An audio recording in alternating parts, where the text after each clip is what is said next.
भगवान सतरूप है, चेतन रूप है, आनंद रूप है और ज्ञान स्वरूप है। ये उसी का आनंद आया। ना समझी पर हंसी आई तो उसी को आई। हाथ ऊपर कर दिया, जो कल आए थे आज नहीं आए तो हाथ ऊपर करो, तो हाथ ऊपर कर दिया तो ये हंसी आई, सुखद लगी ना। एक होता है सुख, दूसरा होता है दुख, दोनों में ख है। ख मतलब खम, आकाश को बोलते हैं। आकाश भी तीन होते हैं, आंखों से दिखता है, इसे भूताकाश बोलते हैं। भूताकाश की खबर देता है, उसको चित्ताकाश बोलते हैं। और चित्त भी बदलता है, उसकी जो खबर जानता है वो परमात्मा स्वयं चिदाकाश है। मोकलपुर के बाबा बड़े उच्च कोटि के संत थे। 14-14 मील चलकर जाते थे। अखंडानंद सरस्वती जी कभी वो सत्संग करते बोलते, कभी ऐसे ही। तो उनके पास एक आया साधक, बाबा जी आप पहुंचे हुए संत हैं, मुझे ईश्वर का दर्शन कराओ। जब तक ईश्वर का दर्शन नहीं होगा तब तक मैं खाऊंगा पीऊंगा नहीं। बाबा ने सुना अनसुना कर दिया और वो तो भूखा रहा। एक दिन बीत गया, प्यासा रहा। दूसरा दिन शुरू हुआ, दूसरे दिन की शाम हुई। बाबा ने मानो उसका सुना अनसुना कर दिया। 2 दिन बराबर पूरे हो गए तो बाबा ने गाली देते हुए कहा, संतों की गाली भी प्रसाद ही होती है। बुरी नियत से गाली नहीं बोलते, अपने भाव से गाली देके जोर से डंडा दे मारा। भगवान का दर्शन करेगा। प्रभास्मि सुश्री सूर्य हो, सूरज और चंदा की प्रभा मैं हूं। वृक्षों में पीपल मैं हूं, वायु में वायु तत्व मैं हूं। पुण्यो गंधम पृथ्व्याम च, पृथ्वी में पुण्य गंध मैं हूं। ये अपना स्वरूप बताया, वो तो मानता नहीं। नया कौन सा भगवान चाहिए तेरे को? डंडा तो लगा, बाहर से लोगों ने देखा, वो तो बेचारा, लेकिन उसकी ग्रंथि खुल गई। सब ईश्वर ईश्वर दिखने लगा। हाथ पैर वाला नहीं, सब वासुदेव है। ऐसा मेरे को भी हुआ, मेरे को बिना डंडे हुआ। वास्तव में सब वासुदेव है। जड़ चेतन जीव जगत सकल राममय जाने। सब वासुदेव की दृष्टि अगर लाखवां हिस्सा, लाख आदमी में एक आदमी, सब वासुदेव वासुदेव सोचे तो पृथ्वी स्वर्ग में बदल जाएगी, अशांति शांति में बदल जाएगी, कांटे फूल में बदल जाएंगे, वैर प्रीत में बदल जाएगा, राग द्वेष सूझबूझ में बदल जाएगा। वास्तव में सब वासुदेव वासुदेव। जैसे रात को सपने में हम ही हम होते हैं, फिर उसमें कई अच्छे लोग भी दिखते हैं हमारे सपने में, कई बुरे लोग भी दिखते हैं, कई अच्छी चीजें भी दिखती है, बुरी चीजें भी लगती है, बस्ती भी दिखती है, मरुभूमि भी दिखती है, और बस्ती की गटर और नालियां भी दिखती है। लेकिन है तो वही हमारा चैतन्य, एक ही अनेक रूप बना है।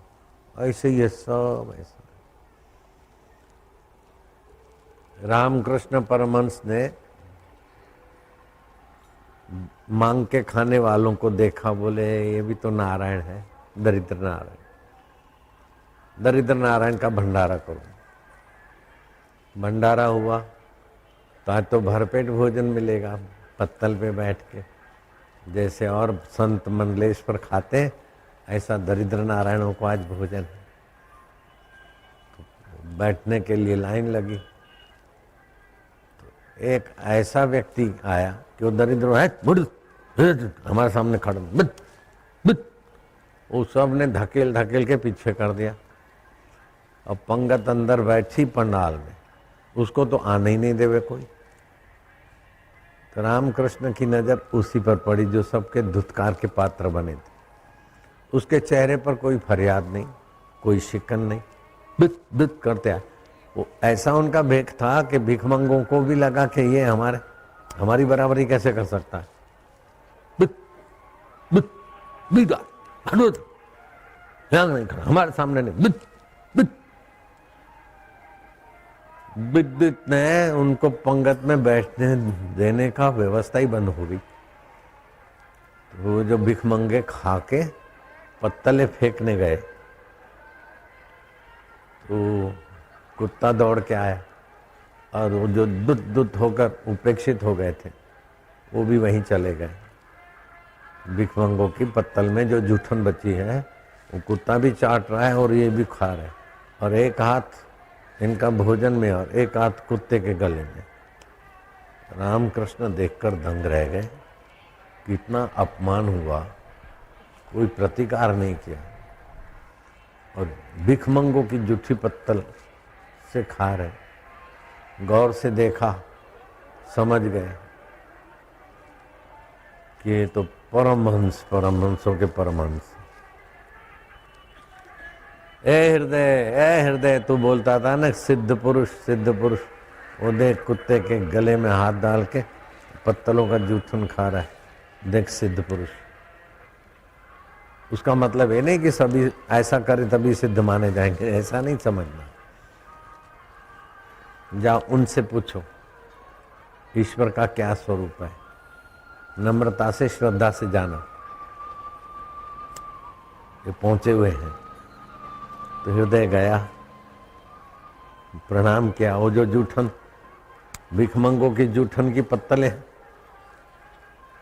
सभा कर रहे थे और कुत्ते के गले में हाथ था, उनको प्रणाम किया।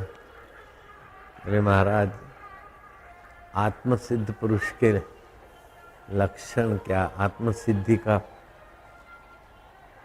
अरे बोले आत्मसिद्धि क्या, जैसा गंगा जल ऐसा नाली एक ही ब्रह्म का है, जैसा मान तैसा अपमान, जैसा साफ सुथरा ऐसा ही, सब एक ही तो है। इतना ऊंचा ज्ञान और दिखते कैसे? ऐसे कहीं कहीं महापुरुष का मुझे पता चला तो मैं गया था उनके चरणों में दर्शन करने। ऐसे ऐसे पुरुषों को भी देखा, लेकिन जरूरी नहीं कि ऐसी गंदगी में रहे वो ही महापुरुष है। पागल भी रहते हैं, धूर्त भी ऐसा कर सकता है। उसको पहचानने की आध्यात्मिक आंख चाहिए। गुजरात में कप्पड़वंज है, तो कप्पड़वंज में एक पोस्ट मास्टर था, उसको कुछ अनुभूति हुई थी, मैंने सुना था उनकी सराहना, तो मैं उनके पास गया, उनके घर छोड़ के जब साधु बना था तब की बात है। तो उन्होंने बोला कि कप्पड़वंज में एक और मूर्ति है। मैं कहा कहाँ है? बोले वो महापुरुष है। महापुरुष का मतलब ये नहीं, साधु संत तो है ही है महापुरुष, लेकिन कैसे कैसे महापुरुषों के पास में गया। बोले वो मोची का व्यवसाय करते हैं, फुटपाथ पे फलानी जगह पे। तो मैं तो वहाँ फुटपाथ पे गया और जूता सी रहे थे, तो मैं जाके खड़ा हो गया, तो मेरे सामने देखा। मैं उनको देखकर थोड़ा ऐसा किया और मैं हंसा। मैं पूछा ये क्या हो रहा है? तो उस मोची ने कहा हो रहा है तो माया में हो रहा है, आप तो ज्यों के त्यों हैं। खूब हंसा, मैं भी हंसा, फिर थोड़ी बातचीत हुई। अब भगवान कब किस समय किसके हृदय में प्रकट हो जाए,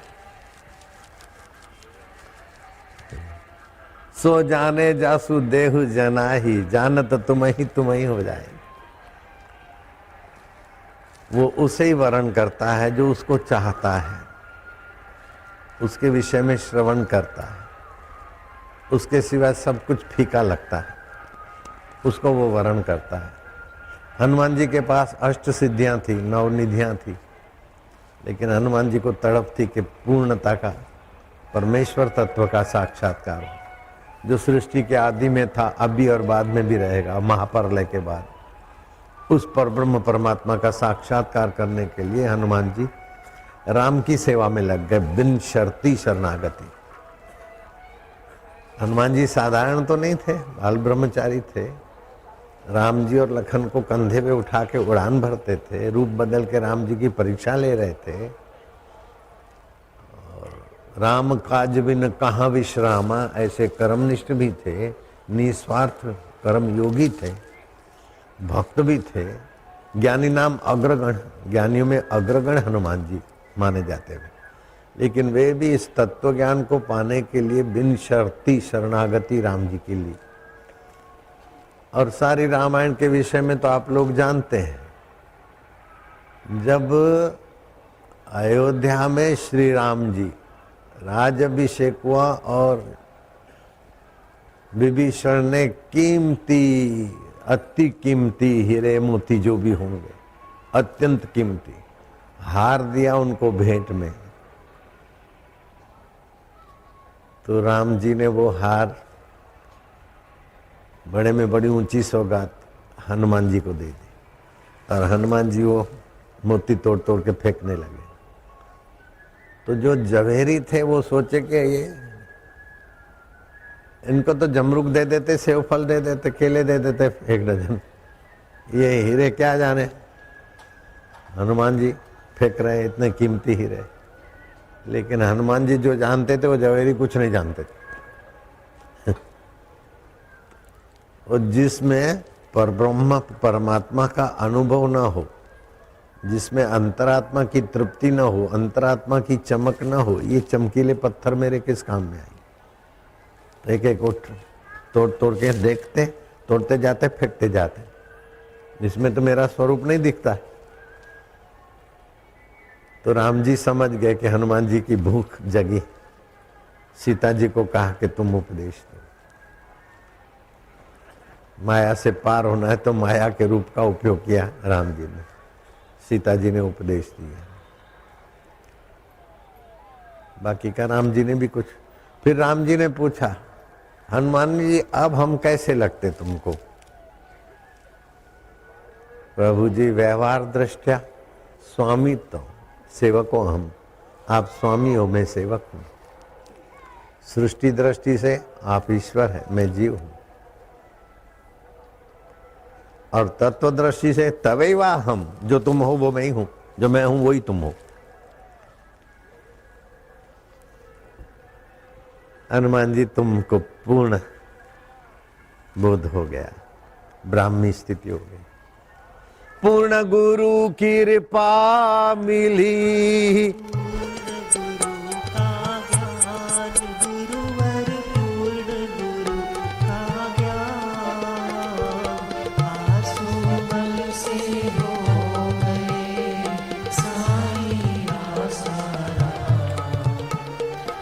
जागृत स्वप्न सुषुप्ति चेते ब्रह्मानंद का आनंद लेते, खाते पीते मौन या कहते, ब्रह्मानंद मस्ती में रहते। रहो गृहस्थ गुरु का आदेश, गृहस्थ साधु करो उपदेश। किए गुरु ने वारे न्यारे, गुजरात दी सागांव पधारे। मृत गाय दिया जीवन दाना, तब से लोगों ने पहचाना। द्वार पे कहते नारायण हरि, वे जाते कभी मधुकरी।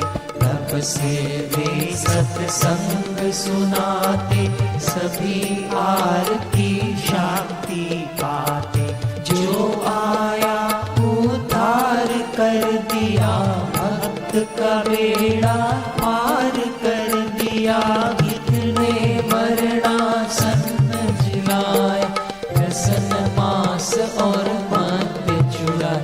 हरि ओम हरि ओम हरि ओम हरि ओम हरि ओम हरि ओम हरि ओम हरि ओम हरि ओम हरि ओम हरि ओम हरि ओम हरि ओम हरि ओम हरि ओम। एक दिन मन नारायण नारायण नारायण। जागृत स्वप्न सुषुप्ति वेखे, जागृत आया चला गया, स्वप्न आया चला गया, सुषुप्ति मतलब गहरी नींद आई चली गई। लेकिन ऐसा कोई तत्व है जो उसको जानता है, वो कौन तत्व है?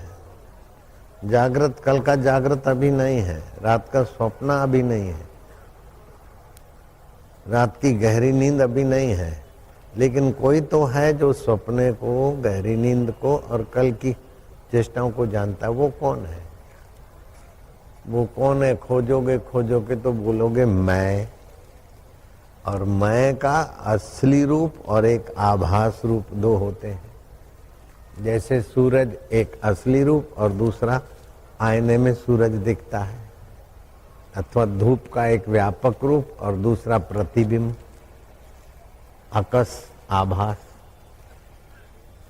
ऐसे चंद्रमा का आकाश, आभास।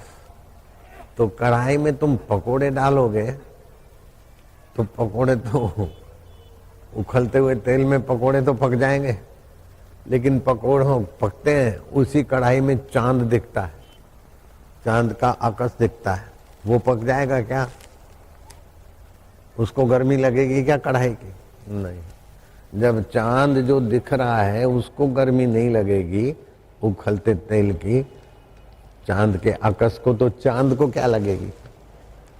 ऐसे व्यापक परब्रह्म परमात्मा तो है ही है, लेकिन अंतःकरण में उनका आकाश पड़ता है, प्रतिबिंब। तो प्रतिबिंब पड़ता और अंतःकरण को और शरीर को मैं मान लेता है। जैसे चंद्रमा का प्रतिबिंब कढ़ाई को, तेल को मैं मान लेवे, तो कढ़ाई तपे तो बोले मैं तप रहा हूं, तेल उखले तो बोले मैं उखल रहा हूं। तो उसका तादात्म्य हुआ, अध्यास हो गया, मान्यता ही हो गई, असली में नहीं। तो वो जो चिदाभास है, शास्त्र में, वेदांत में उसको चिदाभास बोलते हैं। तो जो चिदाभास को भी अग्नि नहीं तपा सकती, तो चिदाभास के मूल चंद्रमा को कहां तपाएगी? ऐसे ही बोलते मेरा तो आत्मा जलता है, आत्मा नहीं जलता।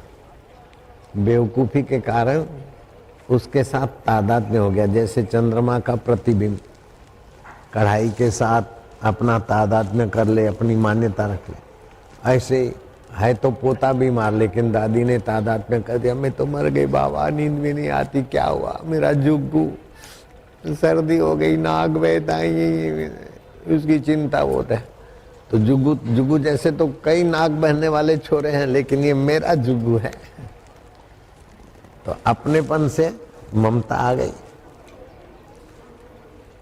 मकान 2 दिन पहले बेच दिया और आई आंधी तूफान और बारिश, हो मकान ढह गया, पैसे अपने पास आ गए, अब दुख नहीं होगा और खुशी होगी कि अच्छा हुआ निकल गया, बच गए, नहीं तो मुसीबत थी।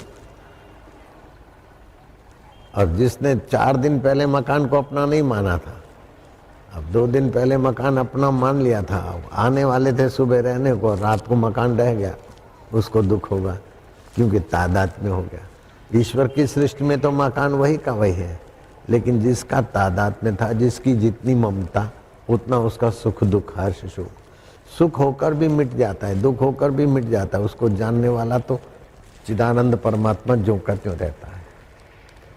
तो हम लोग गलती क्या करते हैं? धार्मिक होते हैं, तीर्थ में नहाते हैं, बहुत ऊंची चीज है, और तीर्थ का फल यह है कि आत्म तीर्थ में ले जाने वाले सत्संग में पहुंचे, वो भी मिला। लेकिन वो जो तादात्म्य मानने की आदत है, उस तादात्म्य से, तादात्म्य मतलब उनसे एकत्व, तो शरीर से एकत्व मानते तो शरीर की बीमारी को अपनी बीमारी मान लेते हैं, मन से एकत्व मानते हैं तो मन के दुख को अपना दुख मान लेते हैं, चित्त से एकत्व मानते तो चित्त की चिंता को अपनी चिंता मान लेते हैं। तो कैसा करते हैं? जैसे कढ़ाई में आया हुआ चंद्रमा एकत्व मान ले, तेल से, पकोड़े से, कढ़ाई से, ऐसे ही ये जीव चेतन विमल सहज सुख राशि, ये चेतन है, विमल है, सहज सुख राशि है। बंध्यो जीव मरकट की नाई, जैसे मरकट माना बंदर, सकड़े बर्तन को गाड़ देते हैं शिकारी लोग, और उसमें खजूर, छुआरा, गुड़ के ढेले, मिश्री और भी कुछ मूंगफली, फोफे बड़ी, वो बंदर देखे वो ऐसे डाल देते हैं सकड़े मुंह के बर्तन में। हाँ, वो छुप जाते हैं और बंदर जाते हैं लेते, तो मुट्ठी उनकी बंध जाती है। मुट्ठी बंध जाती तो अब वो पतले सकड़े मुंह का था, मुट्ठी बंध गई, अब हाथ निकलता नहीं, तो समझते हमारे को किसी ने पकड़ लिया, खुद ही मुट्ठी बांध लिया और पैर पछाड़ते हैं, दूसरा हाथ पछाड़ते, पूंछ पछाड़ते, सिर पटकते, चीखते, सब कुछ करते। घबराकर डबल भी कर लेते, सिंगल भी कर लेते, लेकिन जो करना चाहिए वो नहीं करते। करना क्या चाहिए कि जो मुट्ठी पकड़ी है वो खोल दे और फिर एक एक दाना करके खाए तो सब मालूम का, लेकिन वो नहीं करते। तो मुट्ठी पकड़ते तो क्या मुट्ठी उनकी बनी रहती है? नहीं, वो शिकारी आते बंदर फंसाने वाले, उसके गले में फंदा बांधते और मुट्ठी पर जोर से हाथ पे डंडा मारते तो मुट्ठी खुल जाती, लेकिन फिर घर घर भीख मंगवाते रहते। ऐसे ही मेरा मेरा मेरा तो पकड़ते तो नहीं है, मृत्यु रूपी मदारी आता है और सब छुड़ा देता है, लेकिन मेरे मेरे की वासना न छूटने के कारण फिर उसी माहौल में बेचारा भटकता है। तो मेरा मेरा कहने की सत्ता उस चैतन्य से आती है। उस चैतन्य को मेरा माने तो बेड़ा पार हो जाए, लेकिन चैतन्य की सत्ता से और चीजों को मेरा मेरा मानता है, और चैतन्य को मूल को नहीं जानता। जैसे प्रतिबिंब है कढ़ाई में आता, तो उसी को तादात्म्य करे और मूल चंद्रमा को नहीं जाने तो दुखी होगा, और मूल चंद्रमा को जाने कढ़ाई कढ़ाई का काम कर रही, पकोड़े पकोड़े का काम करे, पकोड़े समोसे जो भी मान लो। ऐसे ही दुख मन में आया, चिंता चित्त में आई, बीमारी शरीर में आई, हम हैं अपने आप हर परिस्थिति के बाप। इतना अपमान हुआ उस संत का, भिखमंगों ने अपमान कर दिया, चित्त में दुख नहीं हुआ। कुत्ते के गले में हाथ डाल के और पत्तले जूठी खा रहे, लेकिन मन में ग्लानि नहीं होती, सब वासुदेव है। जड़ चेतन जीव जगत सकल राममयी जाने। तो इसमें भी कई प्रकार के महापुरुष होते हैं, ये परमहंस कोटि के हैं, नाय नंद नाय। ऐसे इस परमहंस संत को मैंने अच्छी तरह से नजीक से देखा कि कई वर्षों से पेड़ के नीचे बैठे तो बैठे, कपड़े भी महीने 2 महीने 4 महीने कोई लोग आके जबरदस्ती बदल देवे तो बदल दे। ऐसी एक परमहंस मुसलमान भाई को भी मैंने देखा। और दूसरे हवा पीकर जीने वाले पेड़ के ऊपर जोगियों से भी मेरा परिचय हुआ। वायु पी के रहते हैं, पानी पीने की जरूरत नहीं, रोटी खाने की जरूरत नहीं। हरिद्वार सप्त सरोवर की झाड़ियों में, अब तो वो झाड़ियाँ कम हो गई, पहले उधर बहुत साधु रहते थे। सब पेड़ पे नहीं रहते थे, अलग अलग झुपड़ियाँ थी, एक साधु पेड़ पे ही रहते थे। तो उनसे मैंने 135 साल के थे। दूसरी एक साध्वी माई थी, माता जी, वाह वाह, वो भी अभी उसका शरीर शांत हुआ, 138 साल की उम्र थी उसकी। उसने बताया कि मैं बद्रीनाथ में 12 महीना रहती थी और 25 साल रही, वो सच्ची बात है। तो जब पट खुलने वाले थे तो गंगोत्री से 3 साधु आकाश मार्ग से आए, पद्मासन पे बैठे, योग सिद्धि से। जब बद्रीनाथ भगवान के दर्शन के लिए उतरे तो पूरी बद्रीनाथ की बाजार बंद हो गई। उसने आज से मेरे को 30 साल पहले का होगा, 30 और 25, 55 साल पहले की घटना होगी, 60 साल पहले की। तो शास्त्रों में तो जानते हैं कि योगी आकाश गमन करते हैं ये वो, लेकिन ऐसे योगी पुरुष कभी कहीं होते भी हैं। दूसरा, ये शरीर में रहे और इस शरीर से निकलकर दूसरे शरीर में प्रवेश हो। उनकी घटना तो यहाँ मैं पहले सुना के गया था। जो तीर्थ में कष्ट सहकर अपना नियम करते और दान का नहीं खाते, दुराचार नहीं करते, व्यभिचार नहीं करते, तीर्थ के नियम पालते हैं उनके तो एक ही जन्म में कई कई जन्मों के पाप भी मिट जाते हैं और कई ऊंचे लोगों की प्राप्ति भी हो जाती है। कुंभ स्नान का तो बड़ा महत्व है। तो खैर अपन बात करेंगे उस राजा के मृतक शरीर को देखकर गोरखनाथ द्रवित हो गए कि गुरुजी इनको जीवन दान मिले। गुरुजी ने क्षण भर ध्यान किया, बोले वत्स ये धर्मात्मा राजा था और ओमकार का जप करता था, इसीलिए इस ब्रह्मांड को लांघ कर वो चला गया है। इसको जीवित करना अपने बस का नहीं रहा। इस ब्रह्मांड में होते तो मैं बुला लेता। तो जोगी गोरखनाथ ने कहा गुरुजी आज्ञा दीजिए मैं इस राजा में प्रविष्ट हो जाऊं और रानी को एक आध बेटा मिल जाए, 12 साल तक रहूं, फिर उस बेटे को राजगद्दी दे के आऊं। बोले तू युवा योगी इस झंझट में मत पड़, ये काम मैं कर लेता हूं, जो आज्ञा गुरुजी। मच्छंद्रनाथ ने अपना सुव्यवस्थित जगह पर शरीर रखा और सूक्ष्म शरीर से राजा में प्रविष्ट हो गए। राजा हिला। मातम मचाने वाली रानी के जीवन में तो क्या खुशी हुई होगी, कल्पना करो।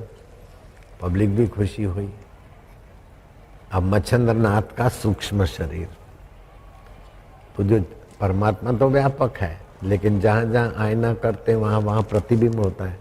ऐसे ही जहाँ जहाँ अंतःकरण होता है वहाँ परमात्मा का रिफ्लेक्स प्रतिबिंब पड़ता है। तो अंतःकरण कैसा होता है? 5 कर्म इंद्रियाँ सूक्ष्म होती है, 5 ज्ञान इंद्रियाँ, 5 प्राण, मन और बुद्धि, ये 17 तत्वों का सूक्ष्म शरीर मिलता है। तो ये नेत्र इंद्रिय के रहने का गोलक है, लेकिन रूप तन मात्रा सूक्ष्म होती है। ऐसे ही कान जो है श्रोत्र इंद्रिय के रहने की जगह है। तो कान तो होते हैं लेकिन श्रोत्र इंद्रिय कमजोर होती है, श्रोत्र इंद्रिय काम नहीं करती तो बहरा हो जाता है आदमी। नेत्र इंद्रिय काम नहीं करती, पानी सूख गया तो आंख होते हुए भी आदमी नहीं देखता। तो इनको सूक्ष्म तन मात्राएं कहते हैं। ज्ञान इंद्रिय, 5 ज्ञान इंद्रिय है, 5 कर्म इंद्रिय है, हाथ पैर जीभ बोलती तब कर्म इंद्रिय है, चखती है तब ज्ञान इंद्रिय है। ऐसे ही एकी बेकी की ये कर्म इंद्रियां हैं। तो 5 कर्म इंद्रिय, 5 ज्ञान इंद्रिय। और हम श्वास लेते प्राण, लेकिन 5 विभागों में बदल जाता है। तो प्राण अपान व्यान उदान समान लेते तो प्राण, लेकिन नीचे से श्वास जब गंदी हवा फेंकते तो अपान होता है। पीते पानी तो अलग कर देता है, खाते तो अलग कर देता है, उसे उदान कहते हैं। चौथा होता है व्यान और 5वां होता है पूरे शरीर में प्राण व्यापक, उसको समान बोलते हैं। प्राण अपान व्यान उदान समान, ये 5 प्राण, 5 कर्म इंद्रिय, 5 ज्ञान इंद्रिय, 15 हो गए। मन और बुद्धि तो 17, अथवा तो मन बुद्धि चित्त अहंकार। मन बुद्धि बोलो तो चित्त अहंकार उनसे जोड़ देते तो 17 होते, और अलग से लो तो 19 तत्व, उसको बोलते सूक्ष्म शरीर। तो घड़ा भी जिधर भी जाता है तो आकाश उधर। अब घड़ा आपने यहाँ से उठाया, दूसरी जगह ले गए, तो यहाँ का आकाश दूसरी जगह नहीं ले जाओगे, आकाश तो आर पार हो जाता है। जिधर भी जाओगे तो घड़े में आकाश मौजूद रहेगा, चाहे कांच का घड़ा हो, चाहे मिट्टी का घड़ा हो, चाहे लोहे का घड़ा और सील बंद हो, लोहे में से भी आकाश प्रसार हो जाएगा। आकाश भरपूर है, ऐसे ही चिदाकाश परमात्मा भरपूर है। जिधर सूक्ष्म शरीर जाएगा उधर परमात्मा चेतना तो मिलेगी। और सूक्ष्म शरीर में अपने अपने संस्कार होते, अपनी अपनी वासना होती, उसके अनुसार उसको सत्ता तो भगवान की ज्यों की त्यों है, वासना के अनुसार वो चेष्टा करता है।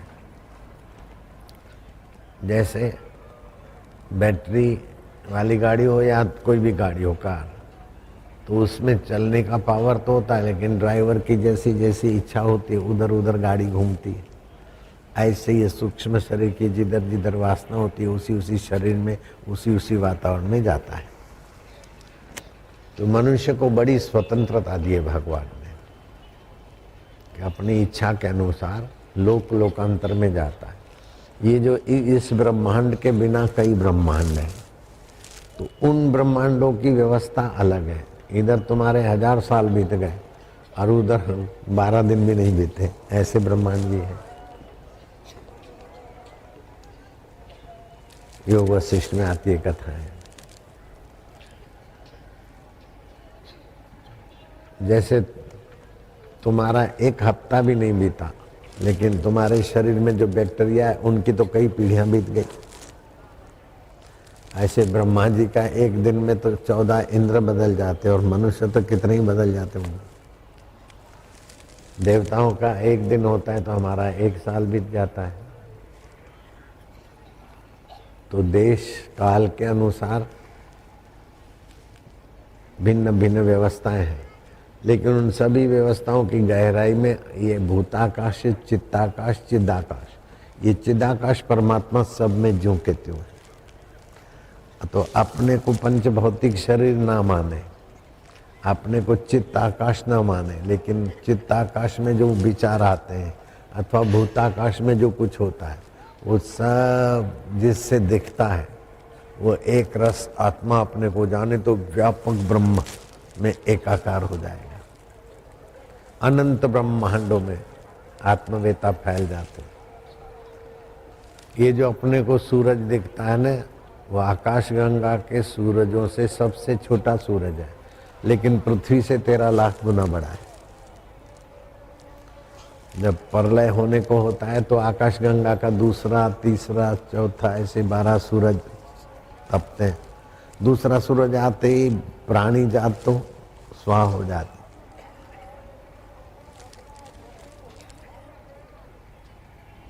जिसको विज्ञानी बोलते आकाश गंगा, वो अपने शास्त्रों में तप लोक से वर्णित है। आगी आग, तपनी तपनी। आकाश गंगा में 400 करोड़ सूरज हैं। अग्निलोक, तपलोक बोलो। मेरे गुरुजी बोलते थे, लोग ये विज्ञानी बोलते हैं कि चंद्र में जाके आए, चंद्रलोक तक नहीं गए, ये तो ग्रह तक गए, चंद्र ग्रह तक। चंद्रलोक इन्होंने देखा ही नहीं। मैं गुरुजी के साथ था, मुसाफरी कर रहा था, तो किसी भक्त ने पढ़कर सुनाया टाइम्स ऑफ इंडिया कि साईं अमेरिका चंद्रलोक तक पहुंच गया है और 1 साल में अमेरिका वहाँ बड़ा होटल बनाएगा और richest people can stay there within 1 year. धनी आदमी वहाँ रह सकेंगे। मेरे गुरुजी ने जरा सा, अरे बोले कुछ भी नहीं हुआ, छोड़ो, रिचेस्ट पीपल से नहीं बना पाएंगे। चंद्रलोक है ही नहीं, तो ग्रह है और साल भर में तो क्या नहीं बना पाएंगे। इस बात को 39 साल हो गए, अभी तक अमेरिका ने चंद्रलोक में होटल बनाई ऐसा हमने नहीं सुना।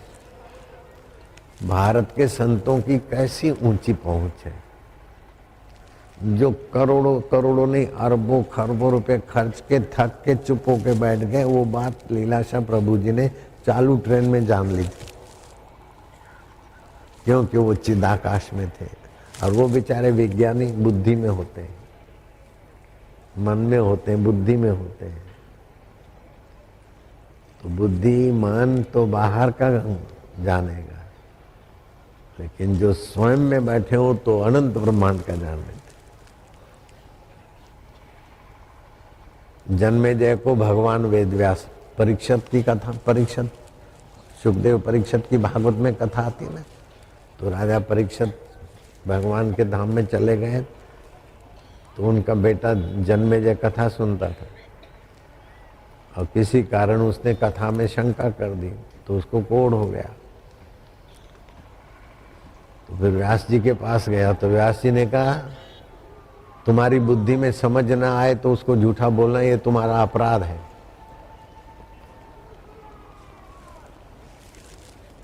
अब मैं तुमको बोलता हूं कि थोड़े दिन में तुम्हारे पास सौदागर आएगा, उसमें काला घोड़ा तुम्हें बहुत प्यारा लगेगा, तुम लेना नहीं लेकिन तुम लोगे, लो तो बैठना नहीं लेकिन तू बैठेगा, बैठे तो दक्षिण की तरफ मत भागना, तू जाएगा। और नदी के किनारे एक सुंदरी बैठी होगी, तू उसे बात नहीं करना लेकिन करेगा, बात करे लेकिन घोड़े पर साथ में बिठाकर मत लाना, लेकिन तू लाएगा। साथ पे लाए तो लाए लेकिन उसे विवाह मत रचना, लेकिन तू विवाह रचेगा। और फिर बड़े बुजुर्ग ब्राह्मण किसी संत के दर्शन के लिए चले जाएंगे छोटे छोटे छोरे टाइप होंगे, उनके द्वारा तू विवाह का कार्य संपन्न कराएगा। और वो तेरी जो ललना है वो ब्राह्मणों को परोस होगी तो जोर की हवा लगेगी और उसका दुपट्टा उड़कर वो ब्राह्मणों की पत्तल पे गिरेगा और वो ब्राह्मण छोरे छोरे हैं युवक हंसी उड़ाएंगे। तू तलवार नहीं निकालना लेकिन तू तलवार निकालेगा, उनका सिर मत काटना लेकिन तू काटेगा और उसे तुझे ब्रह्म हत्या लगेगी। संभल सके तो संभल। बोले महाराज आपने कह दिया, अब मैं वो घोड़ा लेने वाला ही नहीं हूं। बोले देखो, एक तो मंद प्रारब्ध होता है, मंद तकलीफ होती है उसको तो आदमी अपने पुरुषार्थ से हटाता है, तीव्र तकलीफ होती है तो भगवान और संत और अनुष्ठान से हटती है, लेकिन तर तीव्र होती है ना तो होनी होके ही गुजरती। देखो तू बच सके तो बच, नहीं बच सका सब वहां। बोले महाराज ने तो मना की लेकिन अब थोड़ा सा जाते, सुंदरी से बात नहीं करना लेकिन जरा सा करते, घोड़े पे नहीं लाना लेकिन जरा सा ले जाते, विवाह मत रचना लेकिन अब क्या है। ऐसा करते करते सब हुआ। तो चिद आकाश में वो सब पता है, परमात्मा में सदा वर्तमान काल है। ये तो हम मन बुद्धि में रहते ना, इसीलिए काल के 3 विभाग हो गए। जो गुजर गया उसको भूतकाल बोलते हैं, जो आने वाला है उसको भविष्य बोलते हैं, जो अभी गुजर रहा है उसको वर्तमान बोलते हैं। लेकिन ये भूत और भविष्य वर्तमान में ही सिद्ध होते हैं। वर्तमान के बिना भूत और भविष्य का ज्ञान किसको होगा। तो सदा जो वर्तमान है चिदाकाश परमात्मा, उसी से भूत और भविष्य होता है। तो परमात्मा में जिनकी स्थिति होती है वो बता देते हैं कि ऐसा होगा, ऐसा हुआ था। मेरे गुरुजी कभी ऐसी सी बात बोल देते हैं कि उस समय तो मुझे आश्चर्य लगता था, ये पहली बार आया हो गुरुजी, लेकिन अब पता चला कि उन महापुरुषों के लिए सब सहज में है। तो आपको वर्तमान चिदाकाश में ठहराने के लिए मैं हरि ओ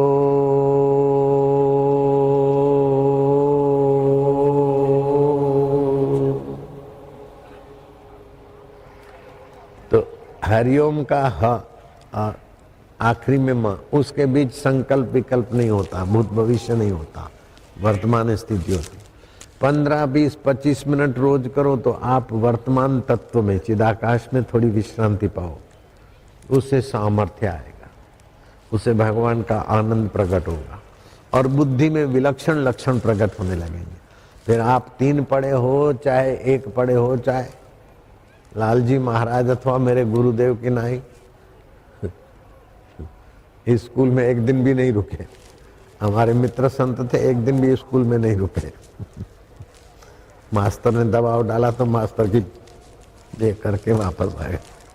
बड़े अच्छे संत थे। हमारे गुरुजी भी शायद एक दिन रुके होंगे कि नहीं, वो साइन करते थे ना तो मैं देखता था। मैं कह सकता हूँ कि गुरुजी शायद 1 दिन 2 दिन रुके होंगे कि नहीं। साइन करने में, अक्षर लिखने में गुरुजी को समय लगता था। हम तीसरी पढ़े तो हमको समय नहीं लगता, लेकिन गुरुजी कितना पढ़े होंगे। सारी पढ़ाइयाँ जहाँ पूर्ण हो जाती, ऐसा पढ़े हुए महापुरुष के लिए हम कैसे कह सकते कि गुरुजी नहीं पढ़े थे। सारी पढ़ाइयों के मूल में पहुंचे थे। ब्राह्मी स्थिति प्राप्त कर। हमारी पढ़ाई यहाँ आप लोगों की यहाँ ये ग्रेजुएशन कुछ भी नहीं है उसके आगे। तो गुरुजी उसमें स्थित थे तो उनके लिए तो तुरंत राम सुखदास महाराज भी तुरंत बात बता देते, और भी दूसरे कई संत। आप भी वहां पहुंच सकते हैं। वास्तव में सभी वहां पहुंचे हुए हैं, लेकिन वहां का पता नहीं। हर तरंग पानी से जुड़ा है, ऐसे सभी का मन परमात्मा से जुड़ा है, लेकिन बाहर भाग भाग के तुच्छ हो गया। रात्रि को आते हैं तो बेहोशी में, अज्ञानता में चले जाते हैं, लेकिन रात को भी अगर होश में आकर परमात्मा के निकट पहुंचो तो आपकी निद्रा योग निद्रा हो जाएगी, आपका कर्म कर्म योग हो जाएगा। इसलिए मुझे 75 साल हो गए ना, तो मैं लंबा चौड़ा भाषण या सत्संग विस्तार वाला नहीं करना चाहता हूँ। बस कट टू कट, जल्दी में जल्दी लोगों को फायदा हो जाए। इसलिए ओमकार की साधना, दीर्घ प्रणवा का जाप, अथवा रात को सोते समय दीक्षा में बता देता हूँ ऐसे नींद करो, तो तुमको समय कम में जल्दी अनुभव हो जाए, कम समय में तुम्हारे विकार भाग जाए, कम समय में तुम्हारे पाप बाप कट जाए, कम समय में तुम्हारी समस्याओं का समाधान। क्योंकि मेरे पास अब निवृत्ति का जीवन आ रहा है ना। नानक जी 60 साल में निवृत्त हो गए, मुझे 75 हो गए। तो मैं चाहता हूँ कि जल्दी से जल्दी साधक उन्नत हो जाए और फिर मैं एकांत में। जितना आप परमात्मा में विश्रांति पाते उतना प्रकृति में आपका अधिकार जम जाता है, उथल पाथल हो जाती है। जीव की और ब्रह्मवेता की क्या पहचान है? जीव को कुछ भी है तो कर्म करना पड़ता है। भगवान और भगवान को पाए हुए महापुरुष का खाली संकल्प प्रकृति में काम कर लेता है। बरसात नहीं हो रही है बाबा, ऐसा है ऐसा है। बोले अच्छा जाओ इंदिरा को बोल देना गाय कटती है, गायों की हत्या है इसीलिए दुखी हो रहा है देश, गायों की हत्या बंद कराओ। बाबा वो तो ठीक है लेकिन मैं अभी बना हूँ सिंचाई मंत्री और लोग सोचते कि कैसा मंत्री है, काल पड़ गया। बोले अच्छा मैं, बाबा खड़े थे देवरहा बाबा, नाम जानते हैं देवरहा बाबा का? तो हाथ ऊपर करो। मैं तो उनसे मिला था 2 बार, बड़ा स्नेह किया था, बड़े ऊंचे कोटि के संत थे। जहाँ खड़े थे बालू में, बोले ले गठरी बांध ले। बालू की गठरी बांधी तो उनका सेक्रेटरी उठा रहा था। बोले नहीं ये मंत्री बना है, ये उठावे ना, परिश्रम का पता चले, इनका काम है। तो मंत्री ने उठाई वो गठरी, गाड़ी में रखी। बोले तेरे पास तो हेलीकॉप्टर है, बड़ा मंत्री है सिंचाई मंत्री, जिस राज्य में अकाल पड़ा है वहाँ छिटकाव कर देना, हो जाएगी बारिश। और बारिश हो गई। ये तो दिया बालू, बाकी ऐसे भी हो सकता है। उनके महापुरुषों के संकल्प में क्या क्या होता है वो तो वहाँ कोई नीति नियम नहीं बना सकते कि ऐसा होता है ऐसा नहीं होता है, इतना होता है। उसकी कोई किताब नहीं लिखी जा सकती। मत करो वर्णन हर बेअंत है। परमात्मा बेअंत है तो परमात्मा में विश्रांति पाए हुए महापुरुषों की लीला और सूझबूझ भी बेअंत है। ब्रह्मज्ञानी की मत कौन बखाने, गुरवाणी में आता है। ब्रह्मज्ञानी की गत ब्रह्मज्ञानी जाने। ब्रह्मज्ञानी को खोजे महेश्वर, ब्रह्मज्ञानी आप परमेश्वर। ब्रह्मज्ञानी का कथ्या न जाई आधा अखर, नानक ब्रह्मज्ञानी सबका ठाकुर। ब्रह्मज्ञानी का भोजन ज्ञान, ब्रह्मज्ञानी का ब्रह्म ध्यान, ब्रह्मज्ञानी की मुगत भुगत का दाता, ब्रह्मज्ञानी पूर्ण पुरुष विधाता। वाराणसी तो नजीक है यहाँ से। संत किन्नाराम रहते थे उस समय, तुलसीदास महाराज भी रहते थे। तो काशी के सेठ को संतान नहीं होती थी, सारे उपाय करके थक गया। किसी ने बोला संत तुलसीदास के पास सियाराम जी आते, लखन भी आते, तो उनको बोलो तुम्हारे भाग्य में है कि नहीं, तो भगवान से पूछ के बता देंगे। तुलसीदास को उसने प्रार्थना की। तुलसीदास ने कहा ठीक है सरकार आएगी, मैं पूछ के बताऊंगा, तुम द्वादशी को आ जाना। द्वादशी के दिन बैलगाड़ियाँ, फल फ्रूट मावा मिठाई 2 बैलगाड़ियाँ भर के गया कि बाबा प्रसाद कहाँ उतरवाएं। तुलसीदास ने कहा प्रसाद नहीं लूँगा, तुम्हारा काम नहीं कर सकता हूँ तो प्रसाद नहीं लेंगे। सरकार ने बोला है कि तुम्हारे भाग्य में 10 जन्म तक नहीं है। तो 2 बैलगाड़ी लेके जा रहा था। पत्नी ने कहा अब संतों के लिए निकाली हुई प्रसाद घर में क्या दुकान थोड़ी करना है। चौराहे पे इकट्ठा किया और आओ प्रसाद ले जाओ, भर भर के देने लगा। तो इसमें वो दूध बेचने वाला कोई आहिर बोले सेठ प्रसाद तो खूब दे रहे हो लेकिन आंखों पे चमक नहीं है, चेहरे पे खुशी नहीं है। प्रसाद बांटने वाला तो प्रसन्न होता है और आप रोते रोते दे रहे हैं, क्या कोई मर गया है क्या? बोले मैं ही मर गया। हजारों निराशाओं में एक आशा थी और वो भी तुलसीदास ने मना कर दी कि तुम्हारे भाग्य में, सारी बात बता दी। तब उस अहिर ने कहा दूध बेचने वाले ने,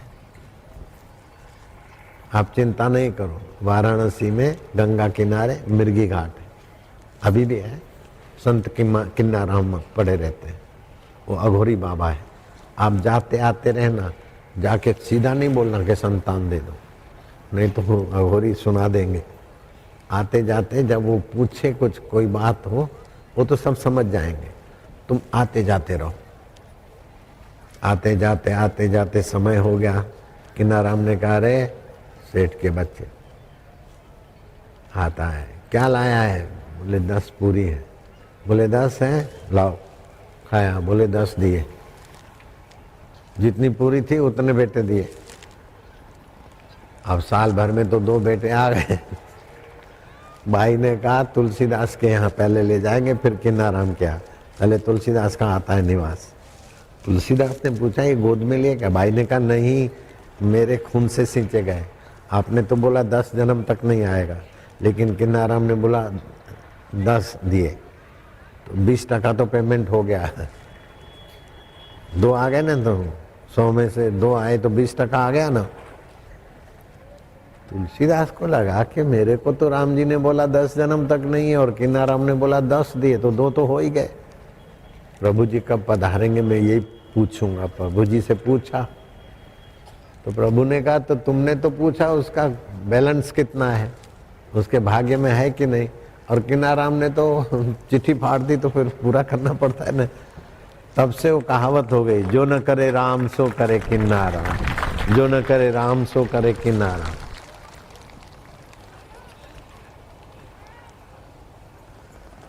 तो योग समान बल नहीं, सांख्य समान ज्ञान नहीं। किन्नाराम का योग सामर्थ्य था। तो हनुमान जी को तत्व ज्ञान की महत्ता, योग सामर्थ्य तो हनुमान जी के पास पहले भी था, लेकिन तत्व ज्ञान के बिना हनुमान जी पूर्णता का अनुभव नहीं होता। तो राम जी की सेवा में लगे। तो मैं आपके जीवन में शरीर स्वस्थ रहे वो तो चाहता हूँ, वो प्रयोग बताता हूँ। मन प्रसन्न रहे ये भी मैं कोशिश करता हूँ, और प्रसन्नता मिलती है आपको। बुद्धि में बुद्धिदाता का ज्ञान आपका ऐसा हो कि मृत्यु आए उसके पहले आपको अनुभव होना चाहिए कि जो मरता है वो मैं नहीं हूँ। मरता शरीर है, मैं उसको जानता हूँ। मैं चैतन्य हूँ, मैं साक्षी हूँ, मैं चिदाकाश हूँ। ये भूताकाश में हरकत होती है, चित्ताकाश में चेष्टा होती है, लेकिन चिदाकाश विभु व्याप्त, वहाँ फिर वाणी नहीं जाती। ऐसी अनुभूति कि आपको प्यास हो और मैं उसका ज्ञान दूँ और आप उसको सुनकर एकांत में पचा लो, तो यूं हो जाता है। फिर दुनिया की चीज़ों के लिए तुम्हें अलग से दौड़ना नहीं पड़ेगा, दुनिया की चीज़ें तुम्हारे पास खिंच के आएगी। आप मान नहीं चाहोगे, लोग मान देंगे। आप यश नहीं चाहोगे, लोग यश देंगे। आपको आवश्यकता हो वो चीज़ वस्तु पहले हाजिर हो जाएगी। आपकी मौज पड़े तो उपयोग करो, नहीं तो कुछ नहीं। चिदाकाश माना सारे ब्रह्मांडों का स्वामी तत्व से आप जुड़ गए। कोई प्रधानमंत्री से जुड़ गया तो पूरी मिशनरी सरकारी उसकी खुशी में लग जाती है। तो प्रधानमंत्री तो क्या है, सारी धरती के प्रधानमंत्री और राष्ट्रपति इंद्र के आगे बौने हो जाते। और आत्म साक्षात्कारी पुरुष को इंद्र देखकर उसका सम्मान करता है। ब्रह्मज्ञानी संग धर्मराज करे सेवा। आत्म साक्षात्कारी पुरुष के चरणों में हम आए तो मरने के बाद यमराज भी हमारा आदर करते हैं। आत्म साक्षात्कार इतना ऊंचा चीज होता है। भगवान के दर्शन करने के बाद भी आत्म साक्षात्कार तो बाकी रह जाता है।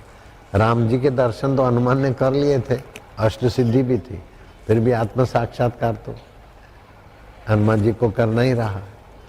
श्री कृष्ण के दर्शन तो अर्जुन ने किए थे, विराट रूप दिखा, भयभीत हुए,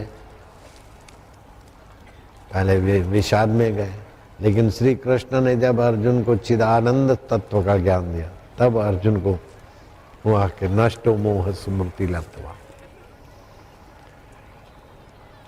तो अब वो मान लेते हैं कि जोगी गोरखनाथ के गुरु मच्छंद्रनाथ राजा के शरीर में प्रविष्ट हुए, लड़के का जन्म हुआ, तो विकारी भावना से राजा के शरीर में नहीं घुसे। प्रजा धर्मात्मा है, धर्म लाभ करने के लिए राजा के शरीर में घुसे। तो जो बालक हुआ उसका नाम रखा धर्मनाथ। नाथ संप्रदाय थे। धर्मनाथ जब 12 साल के हुए तो मच्छंद्रनाथ राजा के शरीर में थे, अपने बेटे को राज तिलक कर दिया और फिर अपने शरीर में आ गए। आज भी प्रयाग के लोग जानते हैं, माघ महीने में धर्म द्वितीया मनाते हो, धर्मनाथ के स्मृति में। धर्म द्वितीया शुक्ल पक्ष की प्रयागराज में मनाते थे धर्म द्वितीया। तो ये योग का बल है, लेकिन तत्व ज्ञान तो उससे भी ऊंची बात।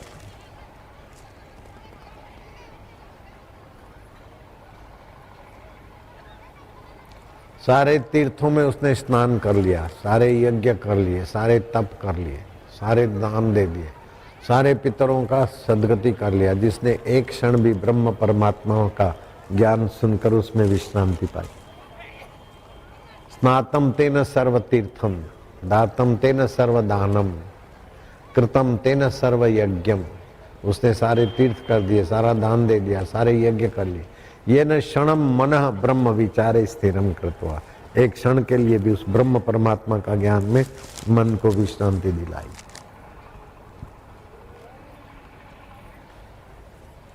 तो जो भी करो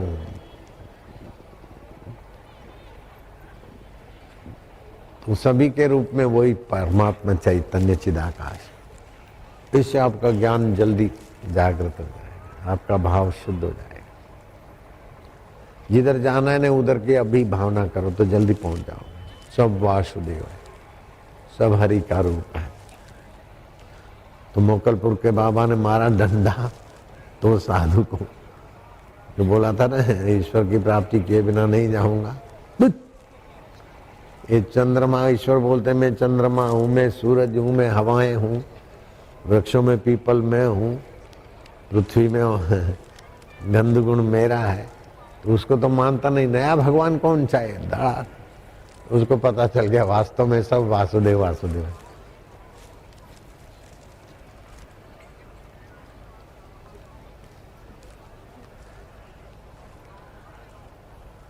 तो ऐसा नहीं कि सब वासुदेव हम उससे अलग हैं, हमारे सहित सब वासुदेव है। तरंग को मारो डंडा और उसको बोलो तू पानी है, वो तो पहले ही थी, पता चल गया तो अब मैं समुद्र हूं। ऐसे ही वो साधक बोले हाँ मैं ब्रह्म हूं, मैं चैतन्य हूं, आनंद हूं, मैं अमिट हूं, मेरे को कोई मार नहीं सकता। ये शरीर तो जिंदा नहीं रहेगा, फिर भी करोड़ों शरीरों में मैं हूं, और सारे शरीर महाप्रलय हो जाए फिर भी मैं रहता हूं। ऐसा अनुभव होता है। मरने का भय नहीं होता, जीने की वासना नहीं होती, मान की इच्छा नहीं होती और अपमान से पीड़ा नहीं होती, सुख की लोलुपता नहीं होती और दुख आपको दुखी नहीं कर सकता। ऐसे आप जीवन मुक्त हो जाते हैं, जीते जी मुक्त हो जाते हैं। 5 प्रकार की मुक्तियां होती है, 4 प्रकार की मुक्तियां तो मरने के बाद होती है, वो साधारण मुक्ति। लेकिन जीवन मुक्ति तो जीते जी होती है, वो महान मुक्ति है। आप पूजा करते अच्छा है, जो भी सत्कर्म करते, लेकिन ईश्वर के होकर करोगे ना तो बड़ा सरल हो जाएगा।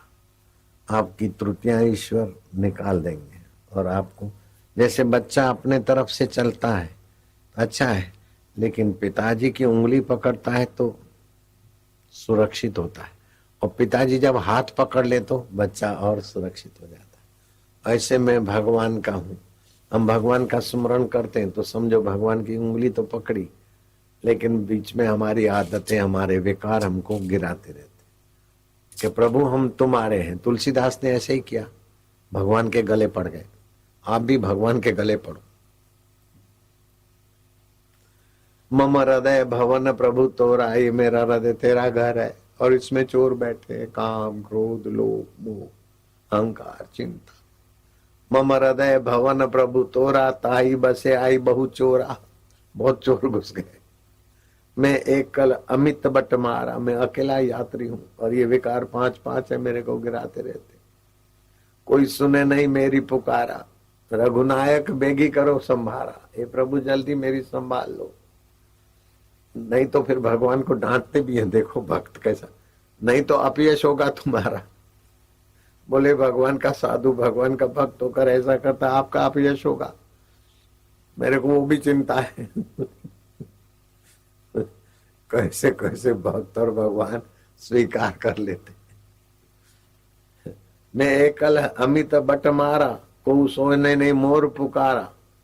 रघुनायक बेगी करो संभारा, जल्दी मेरी संभालो, नहीं तो अपयश हो ही तुम्हारा। अरे साधु हो कैसा करता, अरे पुजारी हो कैसा करता है। तो पुजारी साधु तो भगवान के नाम से होते।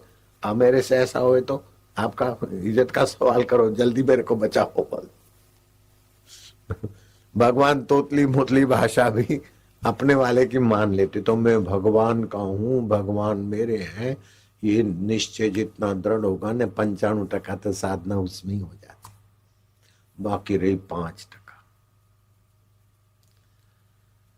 उसमें 3% तो आप अनुष्ठान और सत्संग आदि, 2% विश्रांति योग। बस। और विश्रांति योग की ऐसी तरकीब है कि आपको लगेगा कि अरे रे हम इतना दिन क्या कर रहे थे। आप रोज नींद करते, लेकिन नींद को विश्रांति योग बना लो। रोज कर्म करते, कर्म को कर्म योग बना लो। बस। कर्म किए बिना तो नहीं रह सकते, उसमें कर्म में योग जोड़ दो। नींद किए बिना नहीं रह सकते, उसमें नींद योग जोड़ दो। बस। नींद कंपलसरी है, कर्म भी कंपलसरी है। जो स्वाभाविक होता है उसमें खाली योग जोड़ दो। बस। मुफ्त में दोनों हाथ में लड्डू, दाढ़ी की दाढ़ी बाबा का बाबा। मेरे को तो ऐसा मिल गया खूब, दाढ़ी की दाढ़ी बाबा का बाबा, मुफ्त में मिल गया खजाना। कंगाल आदमी अरबोंपति होना चाहे तो मर जाएगा मेहनत कर करके, लेकिन अरबोंपति के गोद में चला गया तो उसी दिन अरबोंपति हो गया। ऐसे आप तो भगवान के गोद में चले जाओ।